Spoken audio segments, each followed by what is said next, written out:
अगर आपके घर में माँ बाप है ना, तो मेरी ये कहानी आखिरी तक ज़रूर सुनना, क्योंकि हो सकता है इस कहानी का आखिरी हिस्सा आपको अपने ही घर की याद दिला दे। वो आखिरी फ़ोन कहानी का नाम है। एक लड़का था, बहुत मेहनती था। एक दिन उसका सपना था, एक दिन वो बड़ा आदमी बनेगा और अपने माँ बाप को सारी खुशियाँ देगा। माँ रोज़ फ़ोन करती थी, बेटा खाना खा लिया? वो अक्सर जल्दी से कह देता था, हाँ माँ खा लिया, अभी काम है, बाद में बात करता हूँ।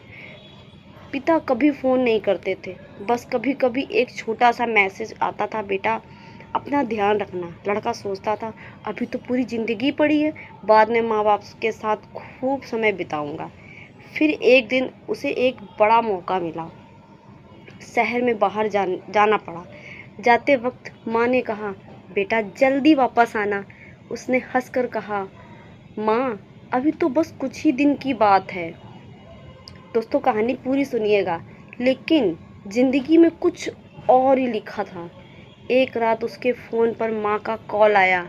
उसने देखा कि माँ का कॉल आया है। उसने और काम में व्यस्त होने की वजह से उसने फ़ोन काट दिया।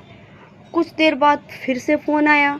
इस बार भी जब आँख खुली तो फ़ोन में देखा कि 27 मिस कॉल थी। उसने घबरा कर फ़ोन किया। दूसरी तरफ से फ़ोन में आवाज़ आई, बेटा माँ अब नहीं रही। उसके हाथ से फ़ोन गिर गया और वो चीख चीख के रोने लगा।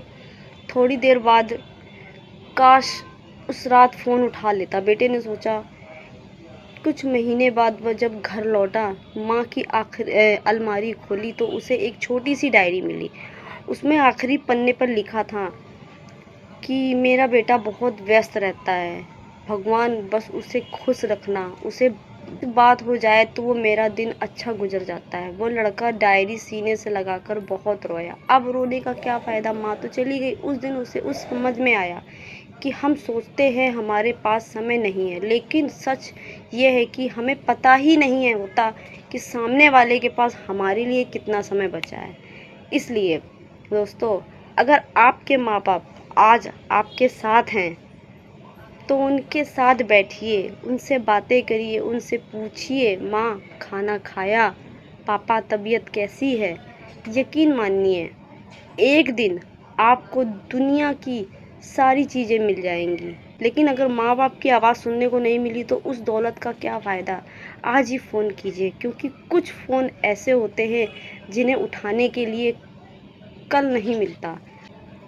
अगर आपके माँ बाप आपके साथ हैं तो इस वीडियो को स्किप मत करिएगा।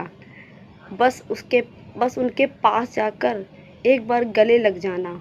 और अगर कहानी आपके दिल को तक पहुंचती है तो उसे किसी एक ऐसे इंसान तक ज़रूर पहुंचाना जिसे आज अपने माँ बाप को फ़ोन करना चाहिए।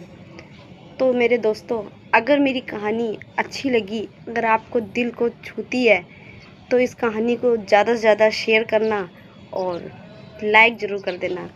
पसंद आए तो चैनल को फॉलो कर लेना इसी तरीके की कहानी सुनने के लिए। चलती हूँ, फिर मिलूँगी एक नई कहानी के साथ। राधे राधे दोस्तों।